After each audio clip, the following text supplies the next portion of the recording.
Hello, students. Welcome to Suresh Gyan Vihar University. Today, my topic is TCP/IP network models. This is the second part of this lecture. So, let we start. हमने जो पढ़े थे TCP/IP network model के layers पढ़ी थी, layer 1, 2, 3, 4। तो as compare to हम OSI और TCP/IP को कंपेयर करें तो नीचे की जो टू लेयर्स होती हैं उनको कंबाइन करके एक लिंक लेयर या नेटवर्क एक्सेस लेयर या इंटरनेट लेयर उसको बोला गया। नेटवर्क लेयर जो है सिंपल नेटवर्क लेयर ही हुई, ट्रांसपोर्ट लेयर, और ऊपर की जो थ्री लेयर्स हुई उसको हमने एप्लीकेशन लेयर में कन्वर्ट करी, जिसमें सेशन लेयर, प्रेजेंटेशन लेयर और एप्लीकेशन लेयर तीनों थी। तीनों को मर्ज करके हमने एक लेयर बनाई। ठीक है। ओएसआई मॉडल हम स्टडीज में पढ़ते हैं, ठीक है, आपके स्टडीज में आता है। लेकिन टीसीपी आईपी मॉडल आप यूज करते हैं आपके लैपटॉप्स, कंप्यूटर्स, मोबाइल फोन, उनमें डेटा ट्रांसफर करने के लिए वो हेल्प करता है। Next, OSI and protocol stack. तो ये प्रोटोकॉल स्टैक है, क्या क्या प्रोटोकॉल इसमें यूज होते हैं वो सारी चीजें हैं। OSI की फुल फॉर्म है ओपन सिस्टम इंटरकनेक्शन। तो ये आपका OSI मॉडल है जिसमें हमने अलग अलग लेयर्स पढ़ी थी।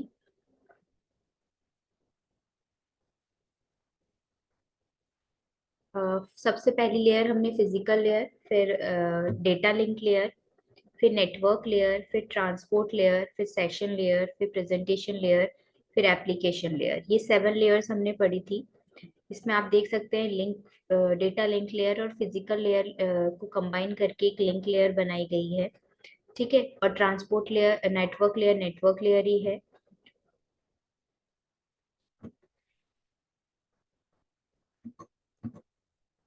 नेटवर्क लेयर ही है, ट्रांसपोर्ट लेयर है, और ये तीन लेयर्स को मर्ज करके हमने एक एप्लीकेशन लेयर बनाई है। ठीक है। अब इसमें हम पढ़ते हैं।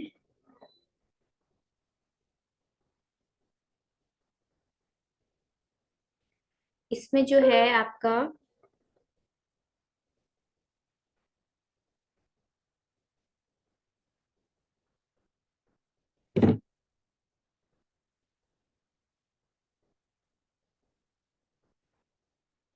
इसमें जो प्रोटोकॉल्स हम यूज कर रहे हैं, सबसे पहले हम लिंक लेयर पे आते हैं। लिंक लेयर में हम ये पहले ये पढ़ लेते हैं, ये क्या है। 1 सेकेंड।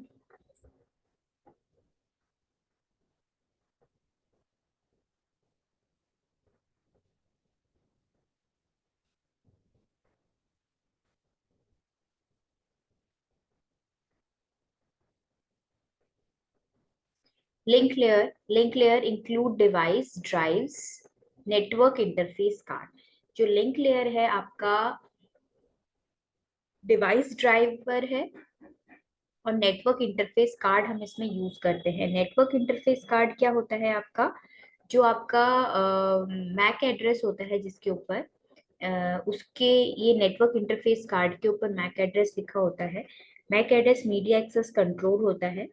ठीक है। ये क्या करता है आपके जो जो भी आप डिवाइस परचेज करते हो, जैसे कंप्यूटर परचेज कर रहे हो, तो उसमें मैक एड्रेस लिखा होता है इस नेटवर्क इंटरफेस कार्ड के ऊपर।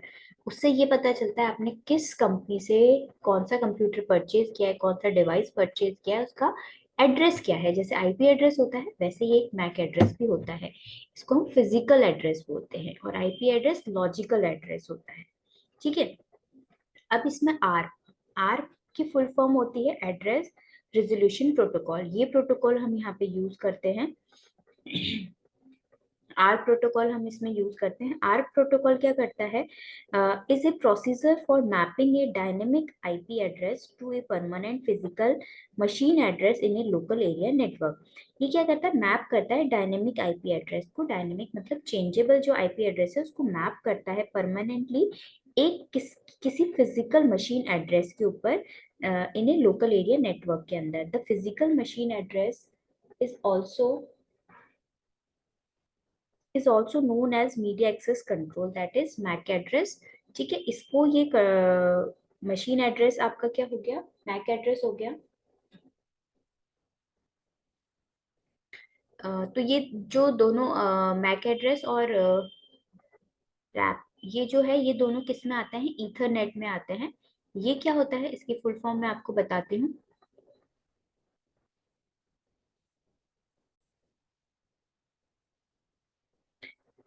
RARP इसकी फुल फॉर्म होती है, ये सिर्फ रैप, इसके आगे आर लग गया है, आर का मतलब हुआ reserve, reserve address resolution protocol. इसे protocol a physical machine in a local area network can use to request it IP address, ये आईपी एड्रेस के लिए रिक्वेस्ट करता है। It does this by sending the devices physical address to a specified RARP server that is on the same LAN and is active listening for rap request। ठीक है, तो मतलब same जो है आपका रिक्वेस्ट सेंड करता है, यूज इसका हम यूज क्या करते हैं, request send, IP address request send करने के लिए हम इसका यूज में लेते हैं। ठीक है, उसके बाद पीपीपी, ये क्या होता है, ये भी आपका प्रोटोकॉल होता है जो आप नेटवर्किंग के अंदर पढ़ते हैं, पॉइंट टू पॉइंट प्रोटोकॉल। ठीक है, point to point protocol is a data link communication, जो डेटा लिंक कम्युनिकेशन में हम यूज करते हैं protocol between two routers directly without any host और any other network in between. It can provide loop connection, authentication, transmission, encryption and data compression, ये सारी चीजें ये यूज करता है। पॉइंट टू पॉइंट कनेक्शन होता है इसमें, डेटा अगर ट्रांसफर करना हो तो वो पॉइंट टू पॉइंट कनेक्शन करता है। और इसमें हम एक लूप कनेक्शन के लिए एक लूप प्रोवाइड करवाते हैं, ऑथेंटिकेशन के लिए, ट्रांसमिशन इंक्रिप्शन के लिए, डेटा कंप्रेशन के लिए, कंप्रेस करना, अगर डेटा ट्रांसफर नहीं हो रहा तो उसको कंप्रेस करके ट्रांसफर करना, इनक्रिप्ट करके चेंज करके आप ट्रांसफर करना जिससे हैकिंग के चांसेस कम हो, ऑथेंटिकेशन डेटा, ये सारी जो फैसिलिटीज हैं ये कौन प्रोवाइड करवाता है, डेटा लिंक लेयर, ये सारा डेटा लिंक लेयर में होता है। तो इस प्रोटोकॉल का काम यही होता है। That is point to point protocol is a TCP/IP protocol that is used to connect one computer system to another. Computer use triple P to communicate over the telephone network or the internet. A connection exists when two system physically connected through a line. Physically connected हो तो हम point to point connection उसको उसमें establish कर सकते हैं। उसके बाद है network layer। Network layer handle the movement of packet, ये क्या करता है, जो भी मूवमेंट्स होते हैं उनको हैंडल करता है। कैसे, राउटिंग के थ्रू, मतलब राउटर एक तरह से रूट प्रोवाइड करवा रहा है, नेटवर्क क्या प्रोवाइड करवा रहा है, आपको कनेक्शन प्रोवाइड करवा रहा है। ठीक है, कनेक्शन प्रोवाइड करवा रहा है कि डेटा कहाँ जाएगा। ठीक है, डेटा कहाँ जाएगा, नेटवर्क, और नेटवर्क लेयर के ऊपर ही आईपी एड्रेसेस होते हैं। तो इसमें जो प्रोटोकॉल हम यूज करते हैं वो इंटरनेट प्रोटोकॉल यूज करते हैं। ठीक है, तो इंटरनेट प्रोटोकॉल करता क्या है, and internet protocol IP network is a group of computer, ये ग्रुप ऑफ कंप्यूटर होता है। ठीक है, connect that unique internet protocol addresses, your employees can use these computers to securely send and receive information to with each other। मतलब ये क्या करता है कि सिक्योरली इंफॉर्मेशन आपको प्रोवाइड करवाता है आईपी एड्रेस के थ्रू, क्योंकि इंटरनेट जिसके पास है उसके पास आईपी एड्रेस है, बिना नेटवर्क के डेटा ट्रांसफर नहीं होगा। ठीक है, the network allow one computer to use the internet to talk to another computer by gathering information and send it directly to the other. Each computer connected to the network has own IP address which allow your employees to send information directly to the personal they want. There are three type of addressing, IP addressing used in the network. हम तीन type के IP addressing पढ़ते हैं इसमें, host address, network address and broadcast address. ठीक है, host address में क्या होता है, this address is unique to that individual and allow them to communicate one to one with the network. एक मतलब होस्ट कंप्यूटर क्या करता है, यूनिक इंडिविजुअल आईडी क्रिएट करके आपको अलाउ करता है कम्युनिकेट करने के लिए, वन टू वन कम्युनिकेट करने के लिए अलाउ करता है होस्ट नेटवर्क। नेटवर्क एड्रेस के होस्ट एड्रेस, नेटवर्क एड्रेस क्या करता है, this is the first IP address in the computer, ये फर्स्ट आईपी एड्रेस होता है कंप्यूटर का। This address gives the host, ये एड्रेस कौन देता है हमें, होस्ट देता है, who provide special network related services, special network होता है विथ रिलेटेड सर्विसेज के साथ, the ability to communicate with other, जिससे हम और जनों से भी कम्युनिकेट कर सके। एक तरह से आप नेटवर्क क्रिएट करते हैं डिफरेंट डिफरेंट पर्सन से, तो ये भी वही काम कर रहा है कि आपको एड्रेस प्रोवाइड करवा रहा है डिफरेंट डिफरेंट नेटवर्क्स में। Broadcast address, this type of address allow the host to broadcast an announcement across the entire network.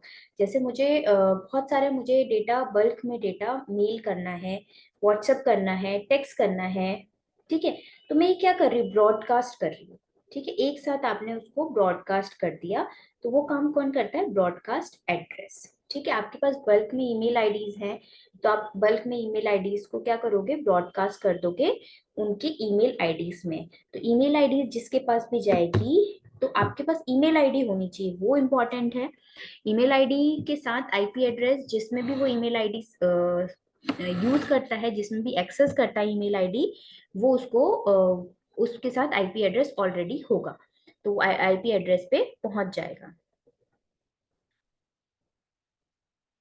और आईपी एड्रेस के क्या एडवांटेजेस हैं, ये एक आपको प्राइवेट आईपी नेटवर्क प्रोवाइड करवाता है फॉर योर ऑफिस सिक्योरिटी, और ये प्राइवेट नेटवर्क कनेक्ट कराता है only the computers with in your office and keep virus and hackers out. ठीक है, हैकिंग की बहुत कम चांसेस होते हैं क्योंकि आपका अलग अलग आईपी एड्रेसेस होते हैं। You have also advantage to only rely on your network to function। आप पासवर्ड लगा सकते हो उसमें अपनी कंपनी को, ठीक है, आप नेटवर्क्स चेंज कर सकते हो, डायनेमिकली आईपी एड्रेस आप चेंज कर सकते हैं, तो ये सारे बेनिफिट्स हैं इसके। उसके बाद आपका आता है आईसीएमपी। What is ICMP?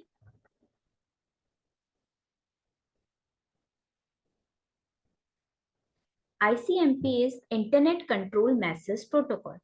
ये क्या करता है, आपका internet control message protocol, name से स्पेसिफाई हो रहा है, इंटरनेट के अंदर क्या करेगा, ये मैसेज को कंट्रोल करे। ठीक है, तो the internet control message is use to diagnose network issue over the network, over the internet. जो भी कोई भी इशू आ रहा है, जैसे हम लैब टेस्ट करते हैं, ठीक है, लैब में जाते हैं अपने कुछ डायग्नोस कराने के लिए, डॉक्टर बोलता है कि ये आप ये डायग्नोस कराएं, उसके बाद हम मेडिसिन देंगे, तो ये भी यही काम करता है, ये क्या करता है, डायग्नोस करता है इंटरनेट के अंदर कि कोई इशू तो नहीं आ रहा, कोई नेटवर्क में इशू तो नहीं आ रहा है, तो ये यही काम करता है internet control message protocol. The internet control message protocol is a network layer, network layer होती है ये, used by network device to diagnose network communication issue। Network communication में कोई इशू आ रहा है, जैसे मेरी कॉल, मैं कॉल कर रही हूँ लेकिन मेरा कॉल कनेक्ट नहीं हो रहा है, ठीक है, या फिर आपका नॉट रीचेबल आ रहा है, तो ये क्या प्रॉब्लम हुई, ये प्रॉब्लम कौन सॉल्व करेगा, आईसीएमपी प्रोटोकॉल सॉल्व करेगा। Okay, ICMP is mainly used to determine whether or data is reaching its intended destination in the timely manner। मतलब ये क्या करता है कि टाइमली वो डेटा उसके डेस्टिनेशन एड्रेस पे पहुंच जाए with IP address. Commonly the ICMP protocol is used on network device, हम इसको नेटवर्क डिवाइस के अंदर ही यूज करते हैं, सच एज राउटर्स के साथ कोई इशू आता है वो सारी चीजें ये देखता है, कोई क्रिटिकल एरर्स, रिपोर्ट टेस्टिंग, ये सारे काम कौन करेगा, आईसीएमपी प्रोटोकॉल। तो ये दो प्रोटोकॉल्स होते हैं जो हम इसमें यूज करते हैं, आईपी और आईसीएमपी, नेटवर्क लेयर में हम इसको यूज करते हैं। उसके बाद है आपका TCP and UDP, transport layer में। टीसीपी यूडीपी मैं आपको पढ़ा चुकी हूँ, ठीक है, टीसीपी आपका कनेक्शन ओरिएंटेड प्रोटोकॉल होता है और यूडीपी कनेक्शन लेस प्रोटोकॉल होता है। टीसीपी सिक्योर होता है, यूडीपी अनसिक्योर होता है। ये स्लो होता है एज कंपेयर टू यूडीपी के टीसीपी, बिकॉज क्योंकि कनेक्शन ओरिएंटेड करता है, मतलब कनेक्शन क्रिएट करता है और फिर डेटा ट्रांसफर करता है, और वहां से जब रिप्लाई आता है उसके बाद डेटा ट्रांसफर करता है। यूडीपी क्या करता है, डायरेक्ट डेटा ट्रांसफर कर देता है, इसीलिए फास्ट होता है। कोई गारंटी नहीं होती यूडीपी में कि डेटा ट्रांसफर होगा, सबको मिलेगा या नहीं मिलेगा, बस वो सेंड कर देता है। टीसीपी में गारंटीड वो डेटा ट्रांसफर करता है। फ्लो कंट्रोल पे ध्यान दिया जाता है, फ्लो कंट्रोल बहुत अच्छे से होता है टीसीपी में, और यूडीपी में फ्लो कंट्रोल नहीं होता है। एक्नॉलेजमेंट मैकेनिज्म होता है टीसीपी में, रिप्लाई आता है, यूडीपी में एक्नॉलेजमेंट मैकेनिज्म नहीं होता है। थ्री वे हैंडशेकिंग प्रोसेस होता है टीसीपी में। एग्जाम पॉइंट ऑफ व्यू से ये इंपॉर्टेंट है कि थ्री वे हैंडशेकिंग प्रोसेस कौन सा प्रोटोकॉल फॉलो करता है, दैट इज टीसीपी है, टीसीपी। उसके बाद नो हैंडशेकिंग प्रोसेस मैकेनिज्म नहीं होता है यूडीपी में। इनके अंदर भी प्रोटोकॉल्स हम यूज करते हैं, ठीक है, जो जो प्रोटोकॉल हम यूज करते हैं टीसीपी में, डीएनएस, एचटीटीपी, एफटीपी, एसएनएमटीपी, यूडीपी में DNS, DHCP, TFTP, SNMP etcetera, ये प्रोटोकॉल्स हम यूज करते हैं इसके साथ। ठीक है, ये हुआ आपका ट्रांसपोर्ट लेयर प्रोटोकॉल। उसके बाद हम पढ़ेंगे एप्लीकेशन लेयर। एप्लीकेशन लेयर के अंदर ये अलग अलग प्रोटोकॉल्स हैं। फर्स्ट जो आपका प्रोटोकॉल है वो H T T P protocol है। H T T P protocol है hyper text transfer protocol. Hyper text transfer protocol आपका वेबसाइट डिजाइनिंग के लिए काम में आता है, ठीक है। H T T P is an application layer protocol in the internet protocol suite model for distributing contribution hyper media information system. ये बेसिकली आपके किस काम में आता है,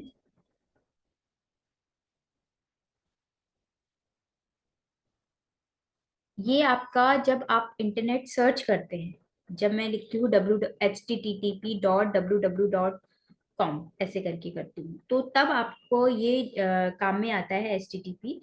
वहीं पे हम इसको यूज करते हैं, ठीक है।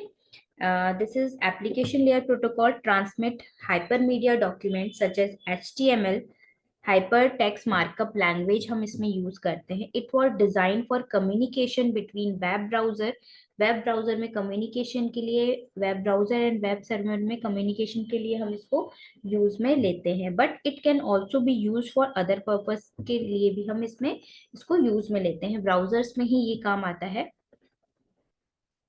एक सिंपल हम इसकी डेफिनेशन बोल सकते हैं, the hyper text transfer protocol is an application protocol for distributed collaborative hypermedia information system that allow users to communicate data on the world wide web।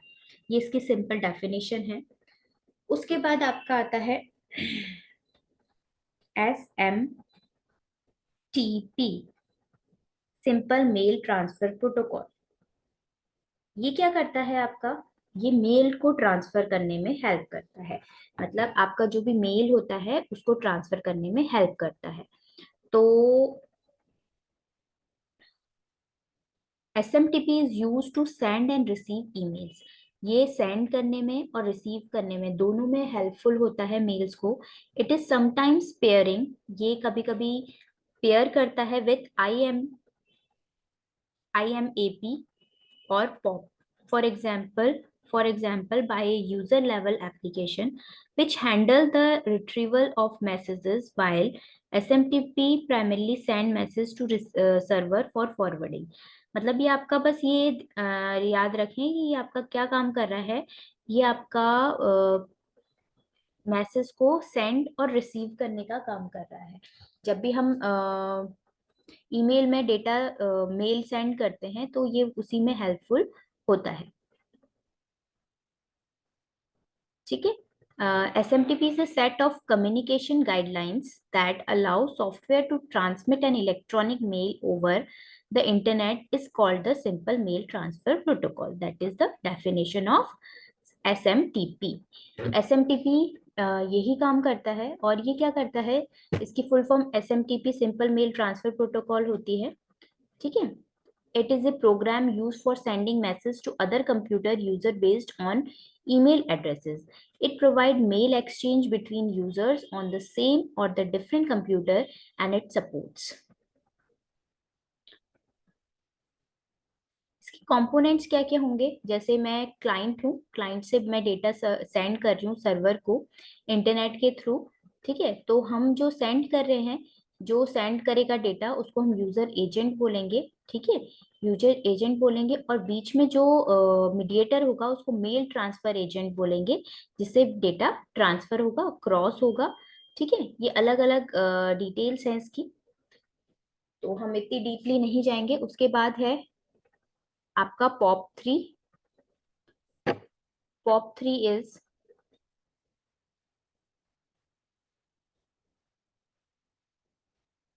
Post office protocol. Post office protocol होती है इसकी full form. ये क्या काम कर रहा है आपका? Post Office Protocol is an application layer internet standard protocol used by email clients to retrieve email from a mail server. POP version 3 is the version in common use, and along with IMAP, the most common protocol for email retrieval.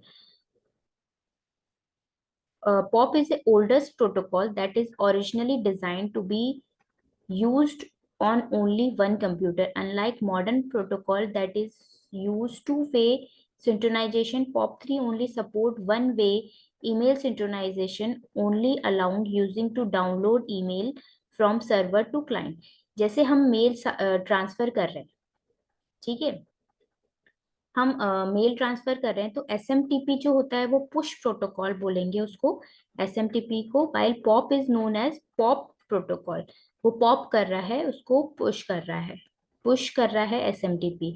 SMTP send the email from the sender device to the receiver mail box, and POP 3 retrieves and organize email from the receiver mail server to the receiver computer।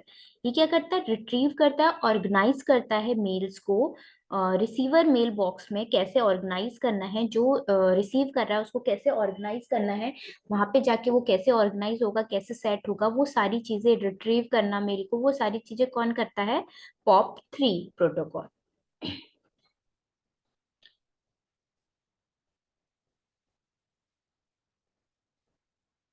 उसके बाद है FTP protocol, file transfer protocol. अगर आपको कोई file transfer करनी है तो उसके लिए हेल्पफुल होता है file transfer protocol. FTP is a standard internet protocol provide by TCP/IP used for transmitting the files from one host to another. It is mainly used for transferring the web files from their creator to the computer that act as a server for other computer on the internet. It is allow use for downloading the file to computer from other servers। मतलब ये क्या काम कर रहा है आपका? Transmit कर रहा है फाइल्स को one host to another host को। ठीक है, it provide sharing of file, sharing भी करता है फाइल्स को। It is use to encourage the use of remote computers. It transfer the data more reliable and efficiently. ये data को transfer करता है। ठीक है, ये बहुत सिंपल होता है एंड स्ट्रेट फॉरवर्ड होता है, बट समटाइम्स कुछ प्रॉब्लम्स आ जाती हैं इसमें।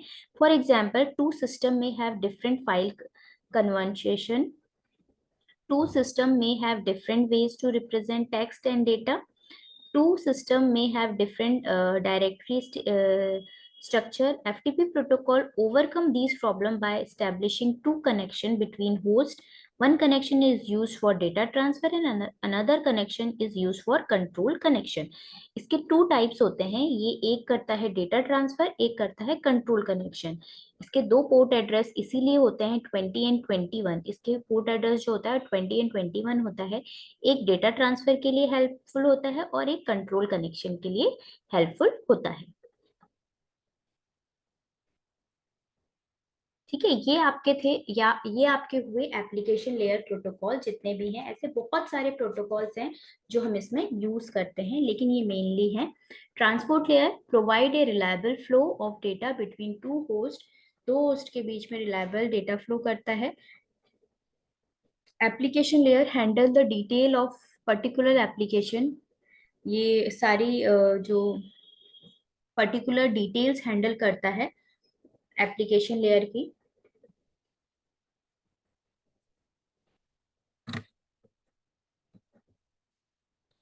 उसके बाद है packet encapsulation, the data is send down the protocol stack. जो डेटा है वो सेंड डाउन होता है प्रोटोकॉल स्टैक के फॉर्मेट में।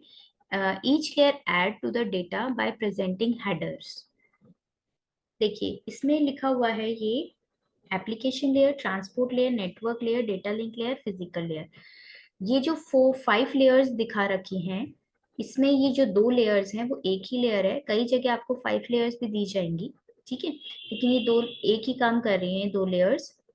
इसमें हमने एक नेटवर्क फ्रेम हम डिजाइन करते हैं। यहाँ पे फ्रेम हेडर है, ये टेलर है, आईपी हेडर आईपी एड्रेस होगा यहाँ पे, टीसीपी यूडीपी हेडर यहाँ पे होगा जो डेटा ट्रांसफर के लिए हेल्पफुल है, और यहाँ पे डेटा होगा, ठीक है। ये नेटवर्क फ्रेम है। इसकी जो फ्रेम हेडर की साइज है वो 22 बाइट है। आईपी हेडर की जो साइज है वो 20 बाइट है, और TCP IP and UDP header की जो साइज है वो 20 बाइट्स है। तो ये बाइट्स क्या कितनी साइज के हैं ये आपको पता होना चाहिए, क्योंकि एग्जाम पॉइंट ऑफ व्यू से इम्पोर्टेंट है।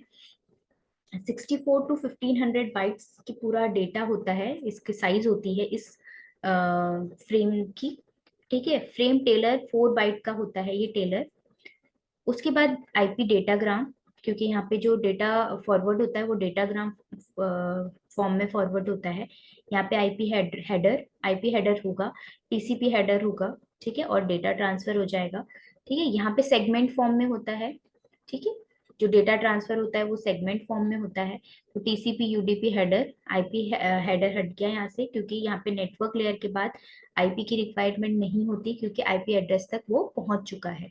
उसके बाद सिर्फ डेटा ट्रांसफर ही होगा, इसीलिए हम टीसीपी यूडीपी हेडर का यूज कर रहे हैं यहाँ पे। उसके बाद एप्लीकेशन लेयर, यहाँ पे आपको डेटा रिसीव हो जाएगा। तो ये आपका एक हायरार्की, एक लेयर आर्किटेक्चर है जो आपको स्टैक प्रोटोकॉल स्टैक फॉर्मेट में आपको शो हो रहा है। आईपी, आईपी जो है इंटरनेट प्रोटोकॉल बोलते हैं इसको, responsible for end to end transmission. End to end transmission के लिए रेस्पॉन्सिबल है। Send data in individual packet, ये डेटा सेंड करता है अलग अलग पैकेट्स में। Maximum size of packet is determined by the network. Maximum size और जो पैकेट होते हैं उसको हम डिटरमाइन करते हैं बाय द नेटवर्क के through. Fragmented if two large, fragmentation बहुत लार्ज हो जाता है इसीलिए हम छोटे छोटे पैकेट्स में उसको डिवाइड कर देते हैं। अनरिलायबल पैकेट में be lost, corrupt, duplicate, deliver but out of order. Unreliable हो सकता है कभी कभी पैकेट, क्योंकि आईपी एड्रेस उसको अगर मिल नहीं रहा तो। आईपी एड्रेसेस 4 बाइट्स का होता है। एग्जाम्पल 163.1.4.125.98, ये आपका आईपी एड्रेस है। डॉट बोलेंगे इसको, dots. Each device normally get 1 और मोर, ठीक है। In theory there are about 4 millions available. आपके आईपी एड्रेस 4 बिलियंस अवेलेबल होते हैं आपके आईपी एड्रेस। IPv4 जो होता है वो अभी आपका रिसेंट ट्रेंड में चल रहा है। IPv4 इंटरनेट प्रोटोकॉल वर्जन 4, जिसमें अभी उसमें आपको 4 बिलियंस आईपी एड्रेस अवेलेबल होंगे। राउटिंग, राउटिंग मतलब आपको रूट प्रोवाइड कराना। How does a device know where to send a packet, कि डेटा को कहाँ सेंड करना है, कैसे जाना है, वो राउटिंग बताएगा। A device need to know what IP addresses are on directly attached network. सारी डिवाइसेस को पता होना चाहिए, जरूरत होती है कि आईपी एड्रेस से वो डायरेक्टली अटैच हो। If destination is on local network, send it directly there. If the destination address is not local, destination address अगर लोकल नहीं है, अगर लोकल है तो वो सेंड कर देता है डायरेक्ट। अगर लोकल नहीं है तो most non router device just send everything to the single local router. वो क्या करता है, सारी चीजें सिंगल राउटर लोकल को ही सेंड कर देता है। Router need to know which network corresponds to each possible IP address. जो भी राउटर्स होते हैं इनको पता होता है कि नेटवर्क कहाँ corresponds of each possible IP address के पास, जिनके पास भी पॉसिबल आईपी एड्रेस होंगे उसके पास उसको उससे क्रॉसपॉन्ड करने की कोशिश करता है उस नेटवर्क के साथ। Allocation of addresses controlled centrally by ICANN fairly strict rule on further delegation to avoid wastage, how to demonstrated actual need for them. Organization that got in early have bigger allocation than they really need. allocation of addresses, allocation addresses का allocation बहुत जरूरी है, क्योंकि इसके बिना आपका data send ही नहीं हो सकता। IP packets, source and destination address की रिक्वायरमेंट होती है आईपी पैकेट्स के लिए। जब आपको आईपी पैकेट सेंड करने हैं उसके लिए आपको क्या जरूरत पड़ेगी, destination address. Protocol number 1 equals to ICMP, 6 equals to TCP, 17 equals to UDP. Protocol numbers होते हैं इसके। Various options, example to control fragmentation, time to live, prevent routing loops. Time to live वो prevent routing loops. IP datagram, IP datagram है, इसमें आप देख सकते हैं ये एक डायग्राम है। इसमें डेटा है, यहाँ पे ऑप्शंस हैं, पैडिंग है, डेस्टिनेशन इंटरनेट इंटरनेट एड्रेस और सोर्स इंटरनेट एड्रेस। डेस्टिनेशन और सोर्स एड्रेस दोनों यहाँ पे अवेलेबल हैं। TTL टाइम टू लिव यहाँ पे है। प्रोटोकॉल यूज कर रहे हैं हेडर चेकसम फॉर, अगर कोई एरर आएगी तो उसके लिए हमने चेकसम यहाँ पे लगा दिया। फ्रेगमेंट ऑफसेट फ्लैग्स लगा दिए, आइडेंटिफिकेशंस लगा दिए, टोटल लेंथ कितनी है, TOS लैन वर्जन, ये साइज दे रखी है इनकी। ठीक है, फील्ड वर्स को हम बोल रहे हैं IP version number, IP version number है। Len length of IP header, IP header length of IP header 4 octal unit है इसकी size. TOS type of service, किस टाइप की सर्विस है। T dot length total length, length of entire datagram octal में होगी। ठीक है, identity, IP IP datagram ID for frag reassemble के लिए हम flags don't more fragmentation, frag frag of fragmentation offset. Fields क्या है, TTL फील्ड्स क्या क्या है, time to live, maximum hash of hops, कितने होप्स वो कवर कर रहा है। Protocol, high level protocol 1 equals to 1 ICMP, 6 equals to TCP, 17 equals to UDP। checksum for the IP header, source IA, originate internet address, destination IP IA, final destination internet address, option, source route, timestamp, etc. Data, high level protocol data, it just need to know the IP addresses, TTL and protocol hash.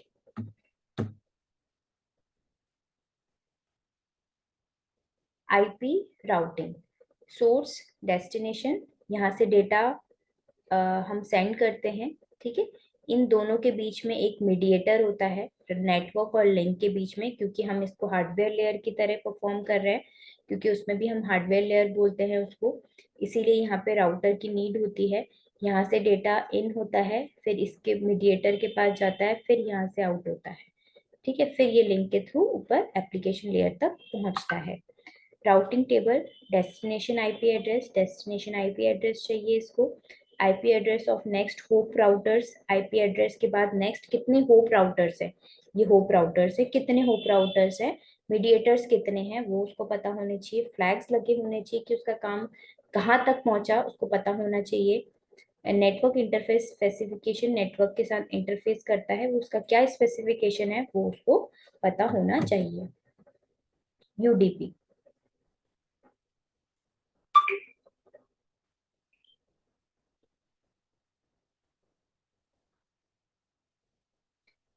thin layer on top of IP, add packet length plus checksum, guide against corrupted packets. Also source and destination ports. Ports are used to associated a packet with a specific application at each end. Still unreliable, duplicate, loss, out of orderness possible. Add packets length or plus checksum. Packet length को add करते हैं और चेकसम्स इसमें हम लगाते हैं UDP में। Destination ports, source ports, ये दोनों होते हैं स्पेसिफाई, क्योंकि बिना इसके डेटा ट्रांसफर नहीं होता। लेकिन ये स्टिल अनरिलाय होता है, डुप्लीकेट होता है, लॉसेस हो सकते हैं, आउट ऑफ ऑर्डर हो सकते हैं, ये पॉसिबिलिटीज होती है यूडीपी में। यूडीपी डेटाग्राम, उसके यूडीपी जो डेटाग्राम है, application data, check sum, length, destination, source and destination, ये बहुत स्मॉल है, वो टीसीपी का था। इसमें field source port 16 bit port number identifying organizing application, destination port 16 bit port number identifying destination application, length of UDP datagram, UDP header plus data, checksum of the IP pseudo header, UDP header and data। तो checksum हम तो check करने के लिए कहीं error ना हो उसके लिए हम checksum लगाते हैं। लेंथ आपकी यूडीपी डेटाग्राम की लेंथ हो गई। सोर्स पोर्ट एड्रेस जो है वो है 16 बिट पोर्ट नंबर, ये डेस्टिनेशन 16 बिट पोर्ट नंबर, ये दोनों 16 बिट होता है इसका पोर्ट नंबर। ठीक है, आप देख सकते हैं 16 to 16, 16 to 31, ये इसका पोर्ट एड्रेस है।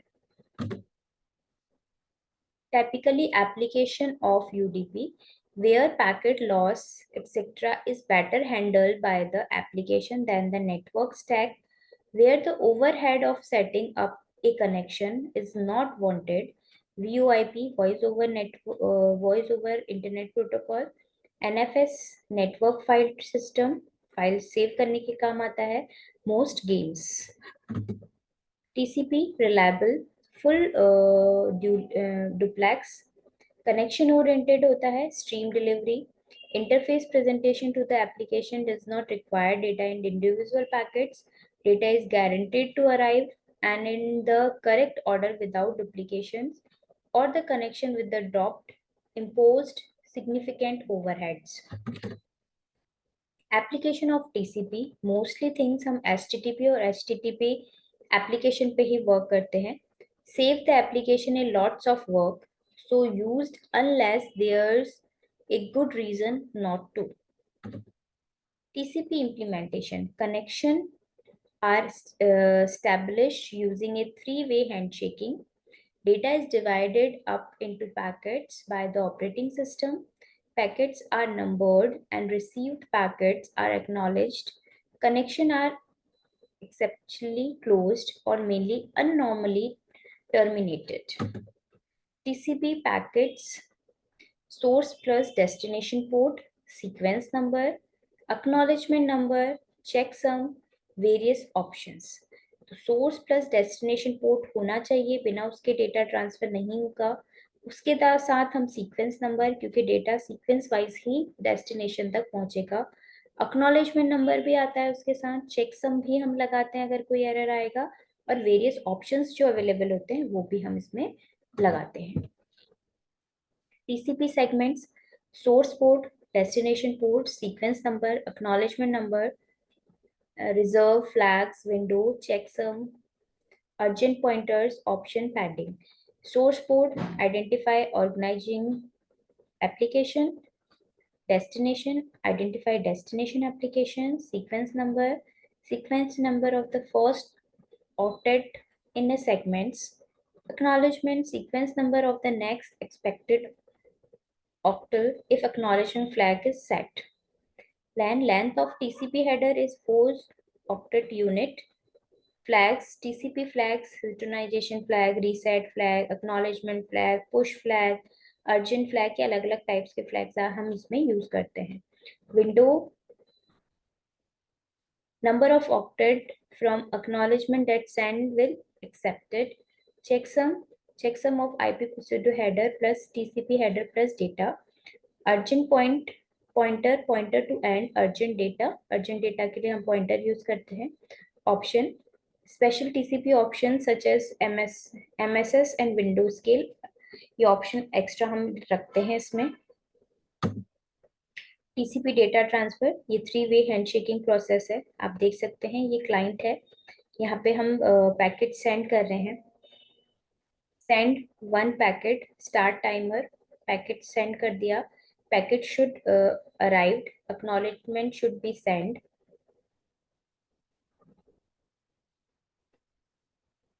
ठीक है, फिर acknowledgement normally arrived at this time, time expired, retransmit packet, time expired हो गया तो हम रीट्रांसमिट करेंगे, फिर रिसीव करेगा वो पैकेट वन, सेंड करेगा एक्नॉलेजमेंट, और ये रिसीव करेगा एक्नॉलेजमेंट वन और कैंसिल कर देगा टाइम। अगर टाइम एक्सपायर हो गया तो पैकेट लॉस्ट हो जाएगा। ठीक है, जैसे उसने देख लिया हमने सुबह मैसेज किया है किसी को और दूसरा दिन हो गया, दैट मीन्स पैकेट लॉस्ट हो गया, उसने देखा ही नहीं, तो मुझे वापस रीट्रांसमिट करना पड़ेगा और फिर हमें वापस उसको, फिर वो वापस मुझे एक्नॉलेजमेंट भेजेगा। जैसे आपने एक बार रिमाइंडर कराया, वहां से कोई रिप्लाई नहीं आया, तो आप फिर वापस करेंगे। फिर उसके बाद है IPv6। IPv6 128 बिट एड्रेस होता है। Make it flexible to very wasteful with addressing allocation. Lots of other new features, but in auto configure security option, not reliable in production use yet। अभी हम इसका यूज नहीं कर रहे हैं IPv6 का, क्योंकि इसमें जो एड्रेस है वो हमें बिलियंस, बहुत ज्यादा IP एड्रेस इसमें यूज होते हैं, यूज कर सकते हैं हम, इसकी नीड अभी हमें नहीं हुई है। अभी हम IPv4 ही वर्जन यूज कर रहे हैं। Ethernet, computer computer communication of same network, each device has unique MAC address 48 bit, example this। ठीक है, Ethernet packet preassemble, destination address, source address, type किस टाइप का है, डेटा CRC, चेकसम के लिए हम कोई भी एरर होता है उसको चेक करने के लिए cycle redundancy checksum, check cycle वो हम यूज करते हैं। इनकी क्या क्या साइज है, 8 बाइट इसकी है, 6 बाइट इसकी है, सोर्स एड्रेस 6 बाइट का है, टाइप 2 बाइट का है, डेटा जो है 64 to 1500 बाइट्स का हो सकता है, इसके बीच में कितना भी। MAC, that is full form is Media Access Control Protocol। ARP address resolution protocol, ARP provide mapping, mapping के काम में आता है। 32 bit IP address, 48 bit MAC address इसमें यूज होता है। इसका देखिए जो है एड्रेस इस टाइप से होता है। ARP cache maintain the recently mapping from IP address to MAC address. Recently जो मैपिंग IP एड्रेस है उसको वो किसके साथ, एड्रेस के साथ ले लेता है, मैक एड्रेस के साथ। Protocol ARP request broadcast on Ethernet, ARP जो रिक्वेस्ट है वो ब्रॉडकास्ट कर देता है ईथरनेट के ऊपर। Destination host ARP layer respond, फिर वो डेस्टिनेशन होस्ट से उसको रिस्पॉन्ड भी मिलता है। DHCP dynamic host configure protocol, ये क्या करता है, use to tell a computer what IP address to use. ये पूछता है कि आप कौन सा IP एड्रेस यूज कर रहे हैं। क्यों पूछता है, क्योंकि इसका नाम ही डायनेमिक होस्ट कॉन्फ़िगर प्रोटोकॉल है। कॉन्फ़िगरेशन करने के लिए आपको पूछता है कि आपका IP एड्रेस कौन सा है। तो device broadcast A request from IP, वो क्या करता है, ब्रॉडकास्ट कर देता है IP एड्रेस को। If it had an IP address before, ask for the same one again. Server or relay on local network response telling if which to use or ignore it, or tell is going go away. Lease time telling it how long that IP will be valid for. Device request renewal for license after end lapse. DHCP server में क्या होता है कि जैसे मेरे को IP address चाहिए, ठीक है, मैंने रिक्वेस्ट भेजी DHCP को, रिक्वेस्ट भेजी, ऐसे ही जैसे मैंने रिक्वेस्ट भेजी है ऐसे ही 10 जनों ने उसको रिक्वेस्ट भेजी है कि मुझे IP एड्रेस चाहिए। तो वो पूछता है, वो बोलता है कि वो पूछता है कि हम कौन सा IP एड्रेस पहले यूज कर रहे थे। ठीक है, पूछेगा नहीं, वो आपको हमें IP एड्रेस देगा। जैसे मुझे IP एड्रेस चाहिए, 10 पर्सन ऐसे हैं जिनको सबको IP एड्रेस चाहिए। ठीक है, उन 10 पर्सन ने रिक्वेस्ट सेंड करी।